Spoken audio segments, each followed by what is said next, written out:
Hi there, this is Raoul Monks, founder and director of Flume Sales Training. Welcome to today's Flume Sales Chat, where we're joined by Vanessa Hunt, who is a leading CRM and marketing specialist and consultant.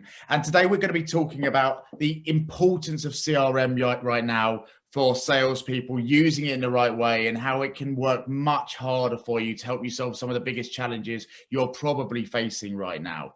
So Vanessa, welcome to you. Thanks so much for joining us. Really excited to hear what you've got to say. Can you tell us a tiny bit about yourself, your background, and who you are?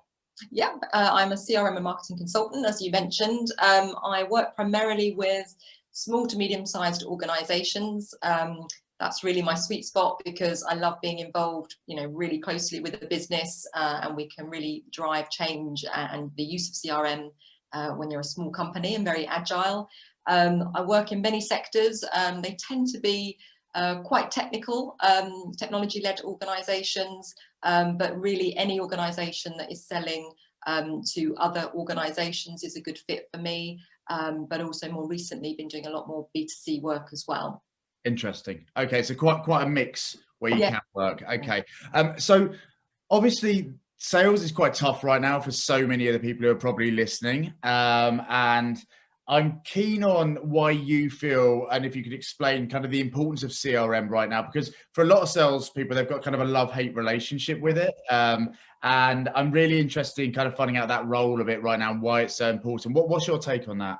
Yeah, I mean, you're absolutely right. I mean, I've been working with CRM for nearly 20 years for my sins, and it's always, a dirty word amongst the sales team. Yeah. And I think that really is, a perception that's accurate, historically. But nowadays, CRM can provide you with so many productivity tools that really do help you, plan and manage your day.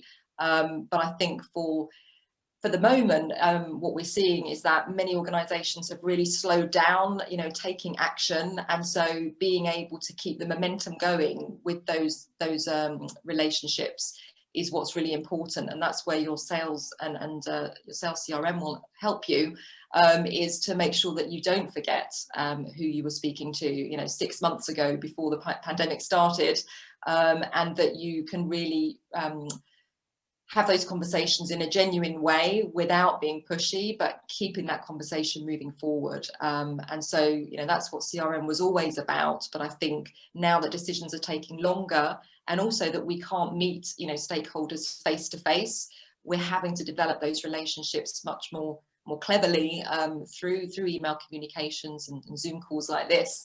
And having a CRM that brings all of that together is really going to help you deepen those relationships. So for some of the people who might be watching this, the types of challenges we're seeing them facing quite regularly at the moment, and understandably, I suppose, and you've touched on these a little bit, is that kind of filling the pipeline side of things, because obviously that's very tough at the moment, and slow decision making, and also the challenge of selling virtually. I mean, it's a whole new world for the client and the salesperson, and really forging that relationship over this type of mechanism is very different than doing it in person. How do you see CRM kind of really helping with that compared to if they didn't have a CRM or weren't prioritizing it in the right way?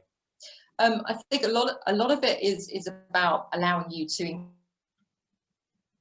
we all have a certain amount of capacity in our days, and being able to really make sure that the emails that you're writing feel personalized, but you've got models and resources that you use quite frequently. So just being able to increase the volume of communications that you're sending, which will then allow you to get more of those meetings in your diary. There's also a lot of tools that allow you to record your meetings with your clients and sense check how they're feeling during that meeting, helping you write your meeting notes a lot faster and even automate that, of course, whilst allowing your customer to confirm whether they want you to do that or not. But I think there's lots of places where it is about, growing your pipeline is about making sure you've got enough relationships and communications going on in the first place. So it's really about, allowing you as a one person to get more in your pipeline, more meetings, more calls, than you would if you were just managing it, you know, with a notepad and sending out, you know, individual emails each time. Okay. And what about the speeding up decision side of things and the selling virtually? Is there anything that CRM can really add around those areas that they couldn't do without a CRM? Again, it's about seeing, you know, you can only work out what works by looking back and seeing, you know, the ways that you've tried things before. So being able to look back and see, you know, in your CRM and have that full history and be able to see, you know, what were the deciding factors, what were the key emails that worked, how many meetings did you have, how close together were they, how spread out. And of course, you can't have a one-size-fits-all formula, but you can certainly see, well, actually, you know, this piece of business closed really well because it was referred by someone. I had a meeting with 3 stakeholders, you know, on the same day. They made a decision really quickly. We got a date in the diary within, you know, 25 minutes. Looking at the kind of actions that you've taken and being able to see, you know, what were the formulae that worked, and where did things start straying. And I was just talking to somebody yesterday about, you know, a client I was talking to back in February, and they went completely silent for, you know, 3 or 4 months.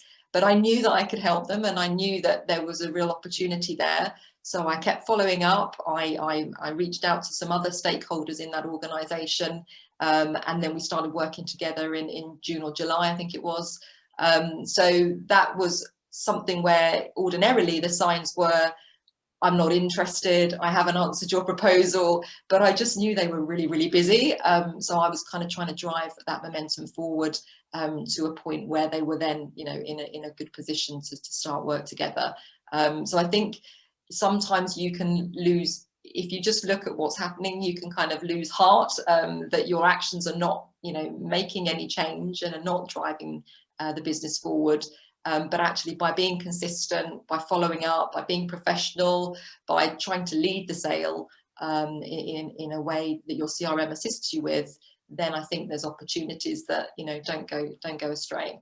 That's really interesting, and it's not something I've really thought about before with CRM, but what I'm hearing there is it allows you to make and keep to a plan and hold yourself accountable to that plan. And I think in a time where it's so difficult to connect with clients in a meaningful way, and there are so much batting off by clients or salespeople, keeping that tenacity and that persistence, but friendly persistence, but that accountability is probably a very big role right now, I'd imagine, right?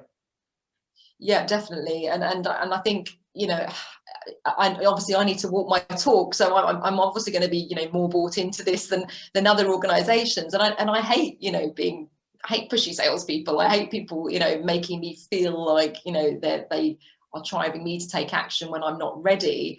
But your CRM is allowing you to, you know, share interesting resources, share articles that you've written, share videos that you've seen, share infographics that you've received that might be useful to your client.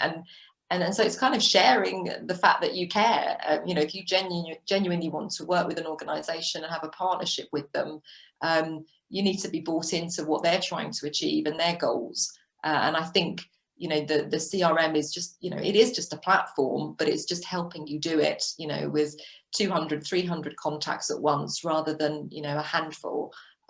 So everybody's shifting along a little bit more forward and, you know, helping you build that trust with them. Okay, so I'm always trying to put myself into the salesperson's point of view, and actually having been in that role for many years and being forced back in the day to use CRM slightly reluctantly. I know that it was something I didn't massively enjoy back then. I know there's massive changes that have happened in the last 10, 15 years since those days. But what do you think are kind of the biggest, I suppose, myths that are out there around CRM from the salesperson's point of view? I mean, from my perspective, it always felt a bit, sometimes quite clunky and a bit like additional stuff where I was just doing it for the management, really, not for me. Like, what do you hear, and what would your take be?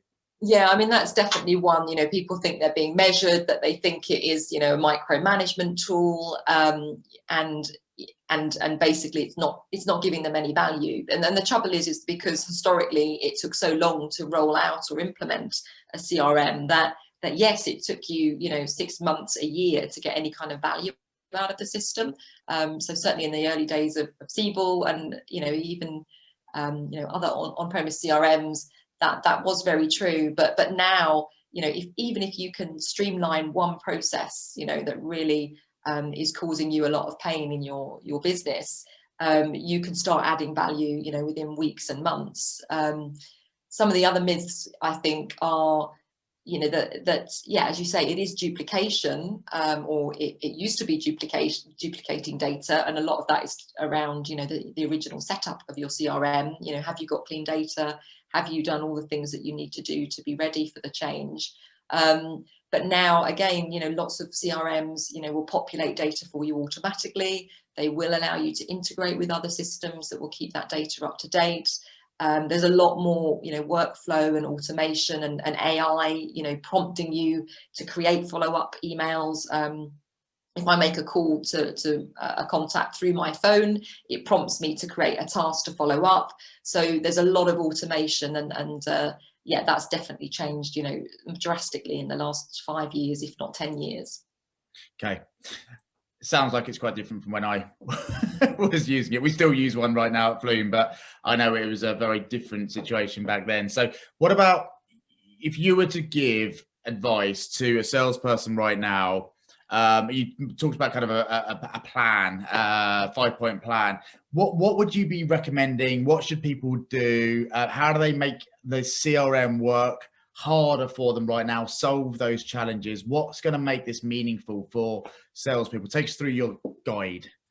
So I mean, they're not necessarily technical steps. I think the first one is just your mindset. So believing that your CRM is a valuable tool and is going to be a valuable tool to you is probably the biggest change that has to happen. You get what you think. If you think it's a waste of time, it will be a waste of time, because you won't put the time and effort into learning how to use it.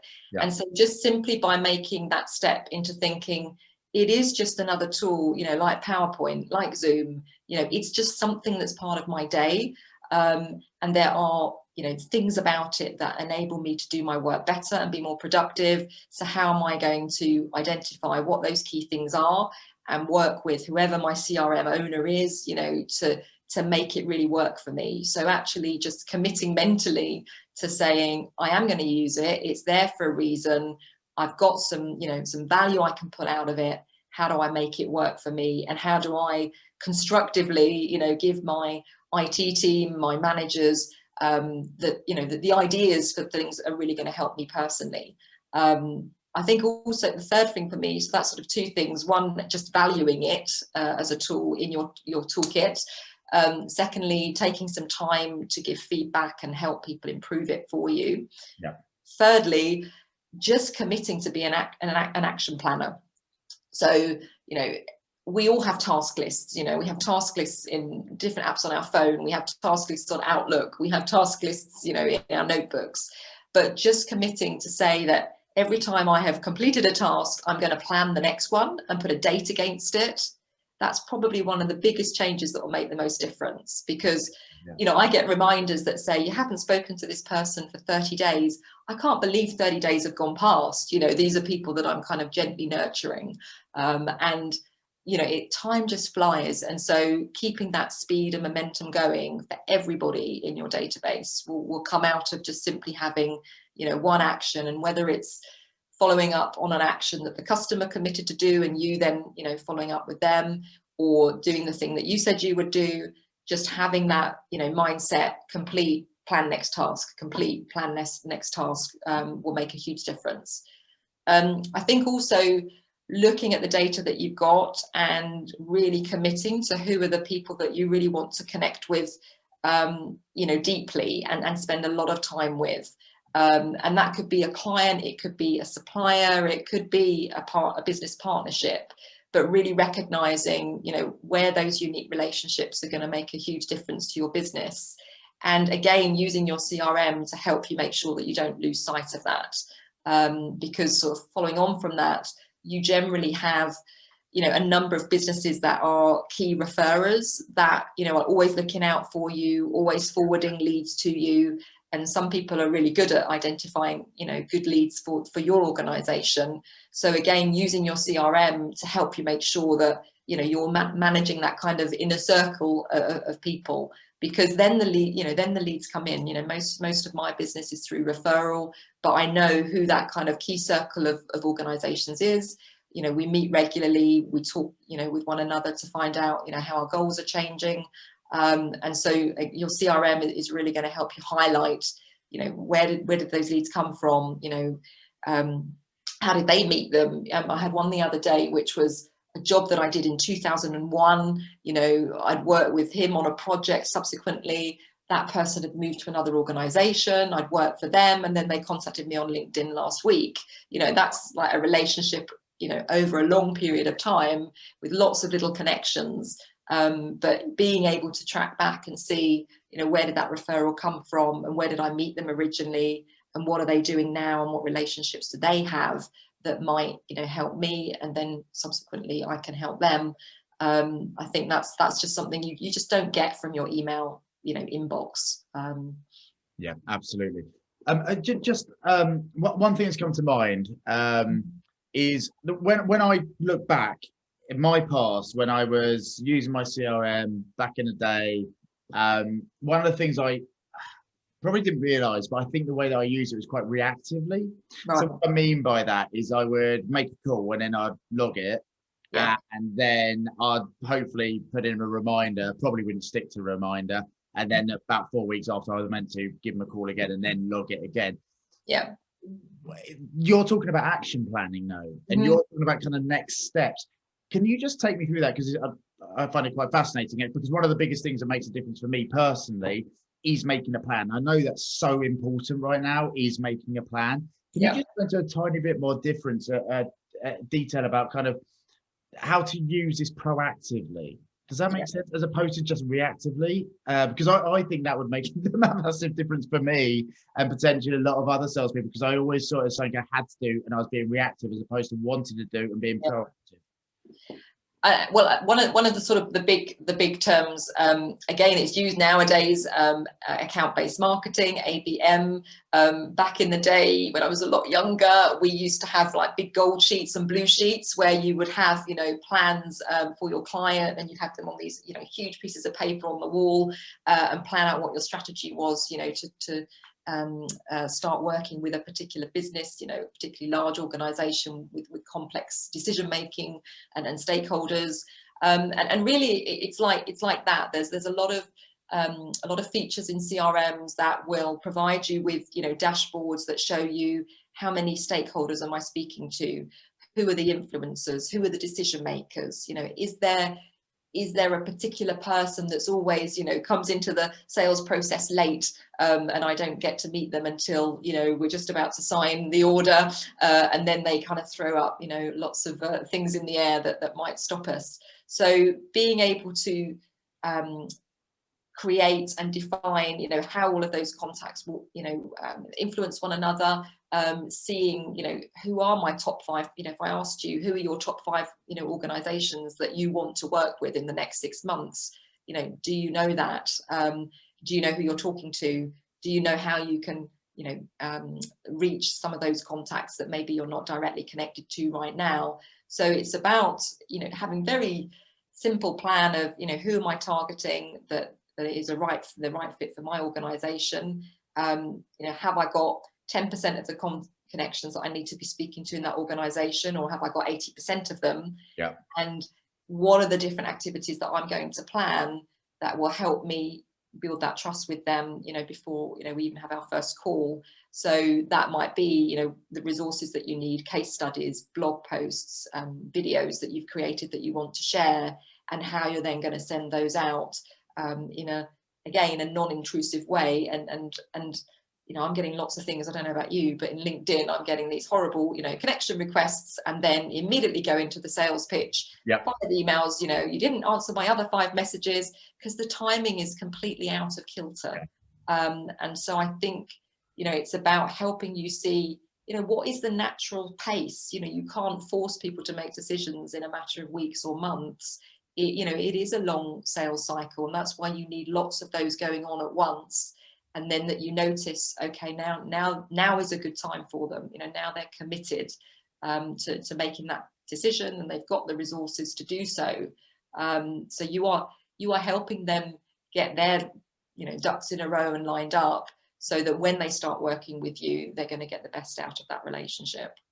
Love it. I don't know, that's a long answer to a short question. It's Sorry. fascinating. And it's a complete shift. It sounds so obvious, but it's a complete shift in my head around kind of how to use CRM, as opposed to just, and that's why I didn't used to like it, if I'm really honest, back in the days, because I had to, and because it's reactive. It's like, well, that's nice. But actually the planning bit is so important right now, because clients are so tough to work with if they're new ones, and the ones you're working with, there has to be a plan around how to grow them, and seeing CRM as the opportunity to maximize the effectiveness of that plan, that long-term plan, I think is a really, really big takeaway.